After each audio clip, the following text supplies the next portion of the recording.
जय गायत्री विद्यार्थी मित्रों, स्वस्तिक शिक्षण संकुलના ઓનલાઈન વિડિયોમાં હું તમારું બધાનું હાર્દિક સ્વાગત કરું છું। વિદ્યાર્થી મિત્રો, ઉત્તરાયણની મજા માણી લીધી? મજા આવી હશે ને પતંગ ચગાવવાની? ચલો ભાઈ, હવે આપણે ઉત્તરાયણનો પર્વ તો ખૂબ જ ધામધૂમથી ઉજવ્યો। હવે આપણે આપણા મુખ્ય જે આપણું કામ છે એટલે કે ભણવું અને ભણવા તરફ આપણે વળીએ। તો વિદ્યાર્થી મિત્રો, આજે આપણે યુનિટ 5 હેલ્પિંગ હેન્ડ્સ જે આપણે ગયા વિડિયોમાં પાઠ શરૂ કર્યો હતો તેનો આજે આપણે પાર્ટ 2 જોવાના છીએ। અને એક્ટિવિટી 1 એમાંથી A, B અને C નો આપણે અભ્યાસ કર્યો હતો પાર્ટ 1 માં। આજે આપણે પાર્ટ 2 માં સૌથી પહેલા એક્ટિવિટી 1 માં જે D છે તેનો અભ્યાસ કરીશું અને પછી આગળ। તો વિદ્યાર્થી મિત્રો, એક્ટિવિટી જે 1 છે અને એનું જે D છે તો આપણે જોઈ શકીએ છીએ, જૂથમાં કામ કરો અને ગીતના આધારે પ્રશ્નોત્તરના જોડકા બનાવવાના છે। તો અહીં આગળ આપણે એની સૂચના એમ લખીએ કે ઉદાહરણ મુજબ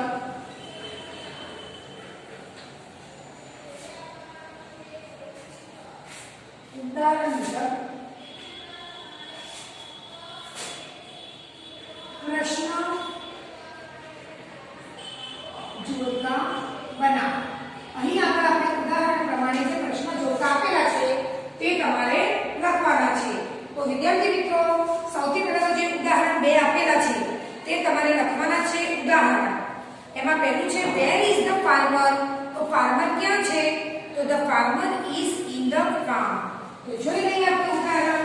તો ઉદાહરણમાં આ પ્રમાણે છે, where is the farmer?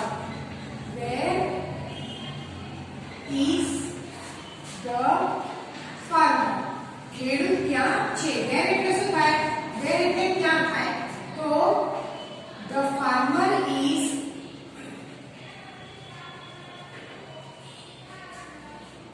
in the farm.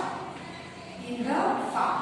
તો અહીં where નો જવાબ જે છે તે છે farm, એટલે in the farm એટલે ખેતરમાં। ખેડૂત ક્યાં છે?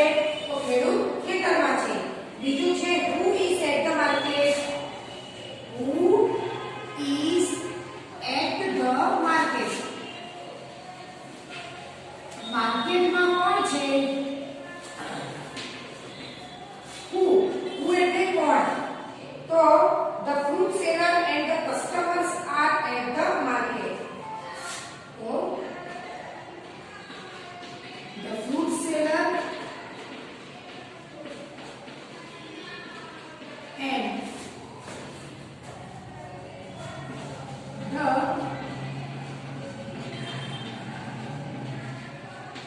customers are at the market.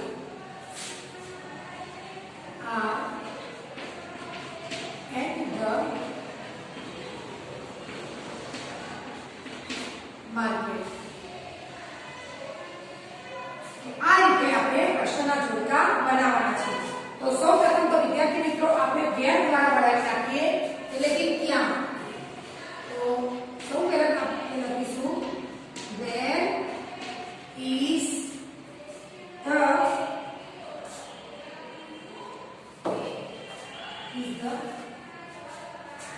where is the tailor? Tailor ક્યાં છે? તો the tailor is in his shop. The tailor is in his shop. Tailor ક્યાં છે?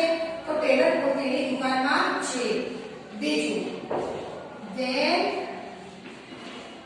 is the driver. ડ્રાઈવર ક્યાં છે? તો the driver is in the bus. Driver બસમાં છે। ત્યાર પછી આપણે ત્રીજું, where is ડોક્ટર, ડોક્ટર ક્યાં છે? તો the doctor is in his hospital. ચોથું, where is the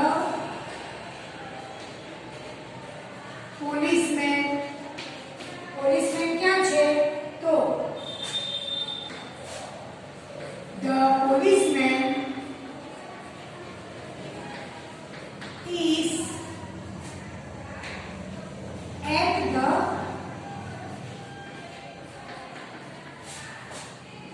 police station. ત્યાર પછી છે ટીચર. તો where is the teacher? Teacher ક્યાં છે? તો ક્યાં હોય વિદ્યાર્થી મિત્રો ટીચર? સ્કૂલમાં. The teacher is in the school. ત્યાર પછી લઈએ where is the lawyer? lawyer ક્યાં છે? તો the lawyer is in the court.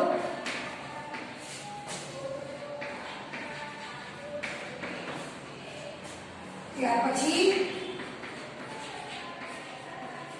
where is the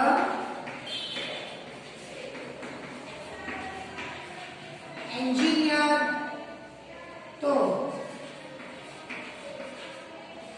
the engineer is in his office. engineer ક્યાં છે? તે પોતાની ઓફિસમાં છે. ત્યારબાદ where is the postman? where is the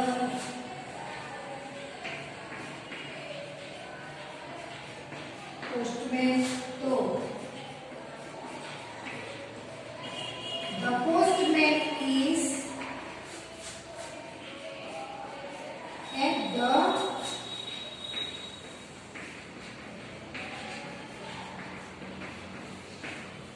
post office.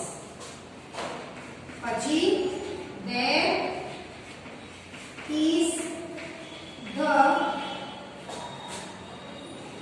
carpenter. carpenter ક્યાં છે? તો the carpenter is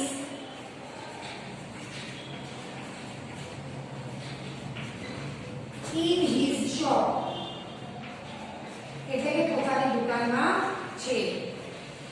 એના પછી વિદ્યાર્થી મિત્રો આગળ આપણે લખીએ 9 પછી હવે આપણે લખીશું નંબર 10.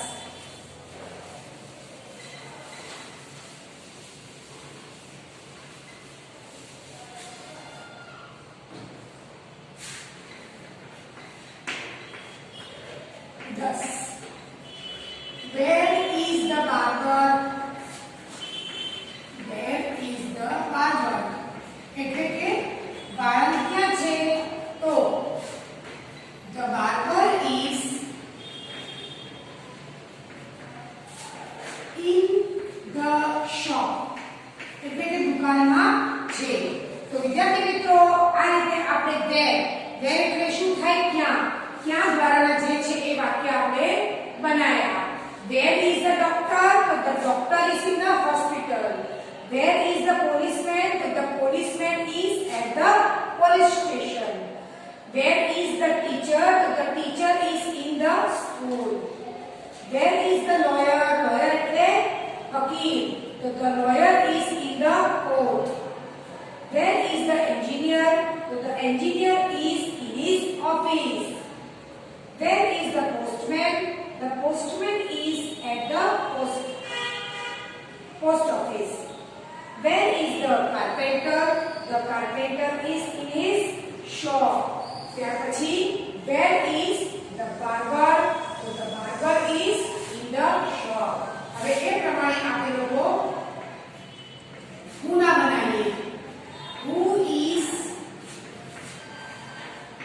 in the bus. બસમાં કોણ છે? તો the driver is in the bus. પછી who is in the hospital? Who is in the hospital? So the doctor is in the hospital. Who is in the court? The lawyer is in the court.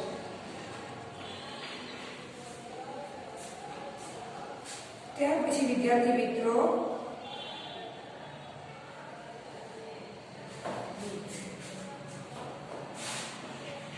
who is on the stage?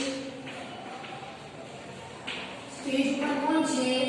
તો the dancer is on the stage.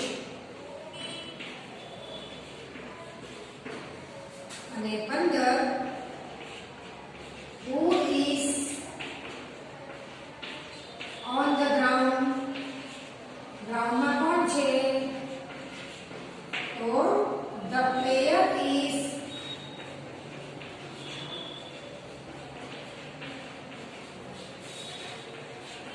on the ground. તો જે રીતે આપણે who એટલે કે કોણ અને where એટલે કે ક્યાં એના દ્વારા આપણે લોકોએ આંસુ બનાવ્યું, પ્રશ્ન જોડકા બનાવ્યા, જેમાં આપણે 9 સુધીનું વાંચન કર્યું. હવે 10મું where is the barber? તો the barber is in the shop. પછી ત્યાર પછી 11મું who is in the bus? બસમાં કોણ છે? તો driver is in the bus. 12મું who is in the hospital? હોસ્પિટલમાં કોણ છે? તો the doctor is in the hospital. હોસ્પિટલમાં ડોક્ટર છે. 13મું who is in the court? કોર્ટમાં કોણ છે? તો the lawyer is in the court. Court એટલે જાણો છો વિદ્યાર્થી મિત્રો? કોર્ટ એટલે કે આપણામાં જે અદાલત કહેવાય છે, ન્યાયાલય કહેવાય ને તે. તો lawyer એટલે કે વકીલ જે છે તે કોર્ટમાં છે. who is on the stage?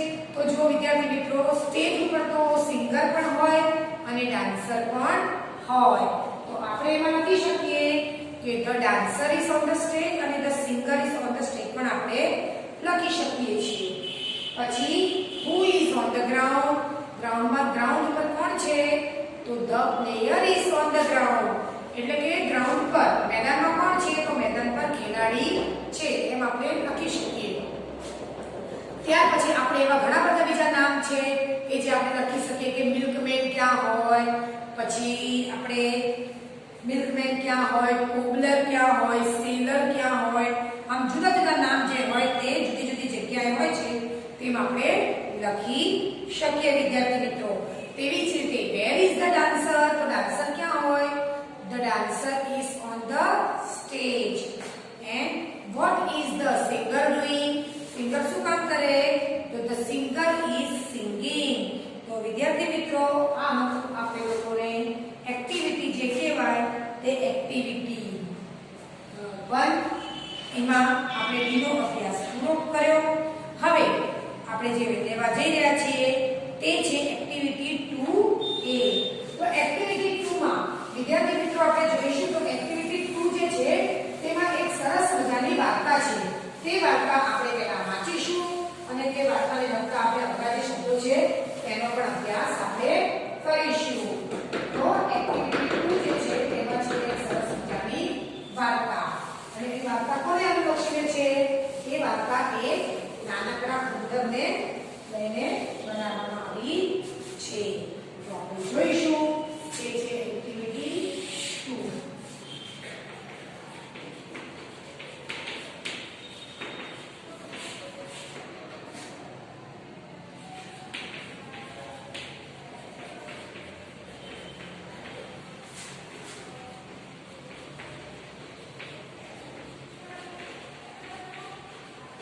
વાર્તા જે છે તેમાં અઘરા શબ્દો જે આવે છે તેનું આપણે લેખન કરીશું.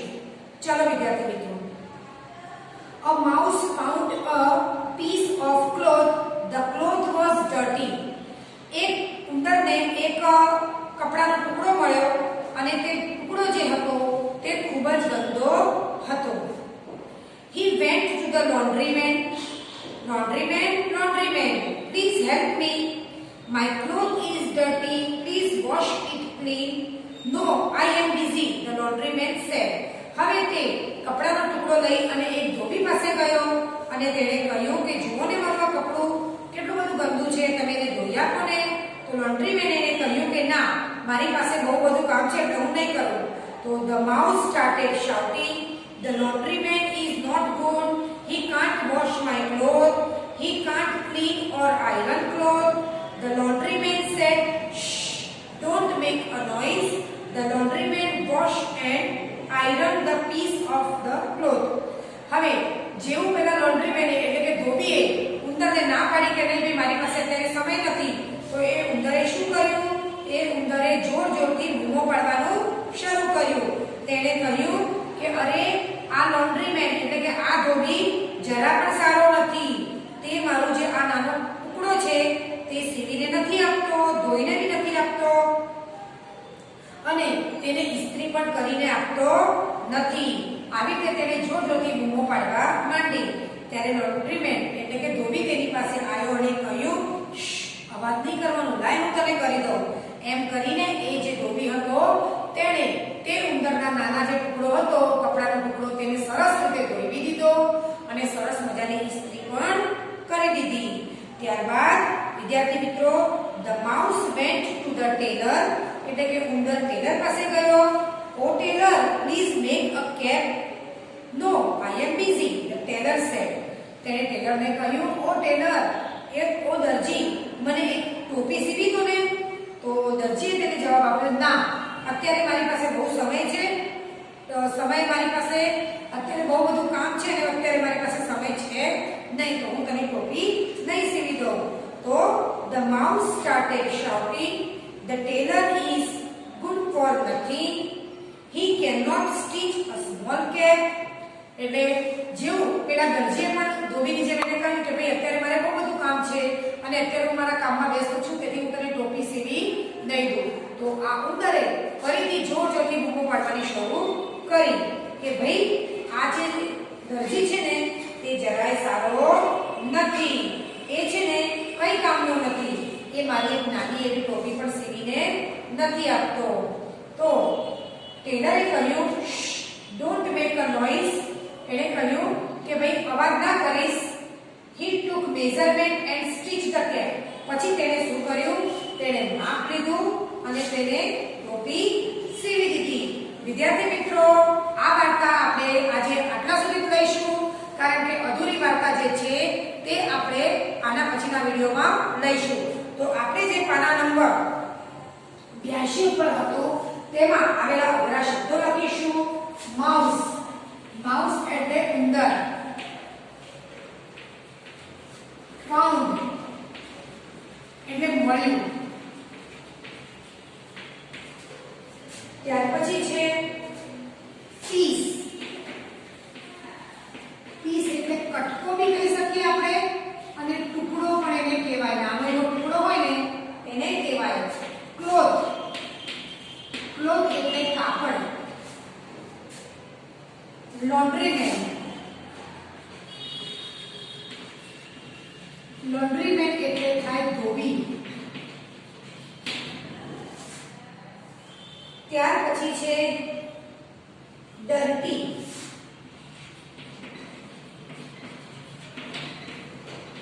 ગંદુ.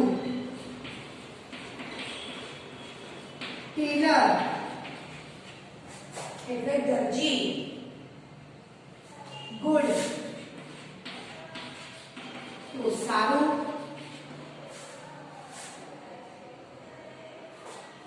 વોશ્ડ ધોયું અને આયરન એટલે કે ઇસ્ત્રી કરી. તો વિદ્યાર્થી મિત્રો, આપણે ખાલી આજે એક્ટિવિટી 2 ની જે આ એ વાર્તાને ફરી એક વખત હું તમને રિવિઝન તોય કરાવી નાખીશ. એટલે તમારે આજે, કારણ કે પછી જો આપણે આખી વાર્તા લઈશું તો આપણો વિડિયો ખૂબ લાંબો થઈ જશે. તેથી આપણે આનો અડધો ભાગ અને એના પછીનું જે આગળ છે તે હવે આના પછીના વિડિયોમાં જોઈશું. તો તમારે વિદ્યાર્થી મિત્રો આજે મેં તમને આજે પ્રવૃત્તિ કરાવી તે તમારે તમારી નોટબુકમાં લખવાની